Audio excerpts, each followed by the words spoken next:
We're in our Honda Accord. I think it's 2012 model. And there's something wrong with our car. I don't know why it's not starting. I don't think it's the battery though. Might be a spark plug or something, but anyway. The reason why I don't think it's the battery is because the lights turn on.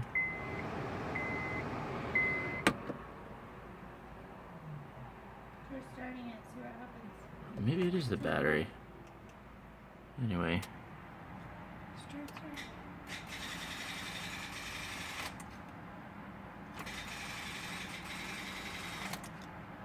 So Sarah's gonna film the